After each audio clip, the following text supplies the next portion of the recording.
Growing up, I saw my cousin Kenny mostly around holidays, holiday weekends, and over the summer we spent a lot of time together. He lived about 45 minutes away. I went to college, Kenny didn't. He went to a 2-year community college, and it took him probably about 10 more years to actually get his college degree, which he did finally get. Kenny met a woman when he was 21. She was 19. She got pregnant, they got married, and that was when Kenny really came back into my life regularly. At that time, his wife, who he divorced 10 months later, when the baby was 10 months old, he got a divorce. She told me he was smoking marijuana and that he had smoked marijuana all through high school and that it was just something he did to relax and it wasn't really a big deal. And I honestly didn't think much of it at the time. I didn't have a big reaction to it. I didn't tell my parents, I didn't tell his parents, I didn't really talk to him about it. The two people he remained close to were my grandmother and grandfather. My grandmother died very unexpectedly and it hit Kenny really hard. At her funeral, I knew something was wrong with him. I knew he was off, he wasn't acting right, he wasn't focused, and I just wrote it off that he was in a lot of pain from losing grandma because it was such a shock. 6 weeks later, my grandpa died. At that time, apparently, the pain and the sorrow and missing them was too much, and marijuana didn't work anymore, alcohol didn't work, so he thought crystal meth would be a good way to go. And that's what he did. He started using crystal meth with his ex-wife, actually, Blake's mother. She got him started on it. She is also a meth addict. And from there, he began working with one of the gangs in Kansas City, actually cooking meth, and that's what got him arrested. He was arrested for cooking crystal meth. And from there, he pretty much has lost his whole life. He did have a college degree. He was working for Sprint. He'd worked for Sprint for 16, 17 years at this point in time. Had worked his way up, was making a 6+ figure salary. He and his second wife owned a beautiful house. His 2 little boys were 7 and 5.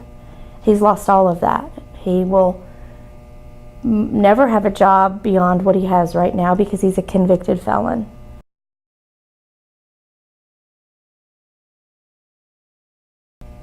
If you look at the choice my cousin made, he started smoking marijuana when he was in high school because it was fun and because everybody did it and it's not a big deal. That was his attitude. When he got to a place in his life that he couldn't get past the pain, he couldn't deal with it mentally, he couldn't deal with it emotionally, so he turned to a substance. Marijuana didn't do it for him anymore. Crystal meth did. So in his mind, he was just taking care of pain. He was just finding a way to deal with the loss of 2 people he loved more than anyone in the world. What he didn't realize was going to happen was, first of all, his second marriage would end in a very ugly divorce that resulted in him losing his home, his retirement, every penny he had, and because he was too strung out on crystal meth at the time of the divorce, he actually lost the parental rights to his 2 sons. So when his second wife remarried, her husband adopted Alec and Caden. They are no longer part of his family. They're not part of our family. They do not have the same last name. We have no legal rights to them. Kenny has no legal rights to them. I don't have any pictures of them because they're not a part of our family anymore. And the really sad thing, I'm okay with that because those 2 little boys are part of a stable family now. Their biological father will not ever get to be a part of that. I don't think he realized when he was 14, 15 years old and first smoked pot, it could actually cost him his kids. As far as Blake, his daughter, he also lost custody of her. He lost parental rights to her. Her mother did also. Blake was raised by my aunt and uncle, by her grandparents, from the time she was 13. There's just waves of anger, sadness, disappointment. There's frustration between family members. My uncle wants us all to be excited that Kenny hasn't smoked. I think the most important thing I hope that anybody watching this takes away from it is that was one decision my cousin made when he was 14, 15 years old that set him on the path to where he is now.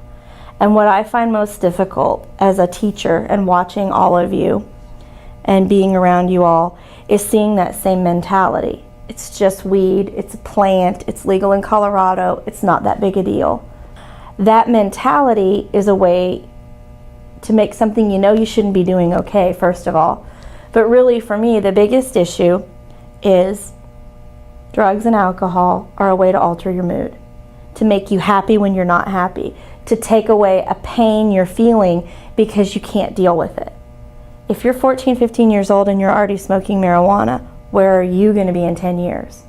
Where are you going to be the first time that emotional dump truck dumps all over you and you don't know how to deal with it, and the pain is so much that you're paralyzed? The choice my cousin made led him to where he is now.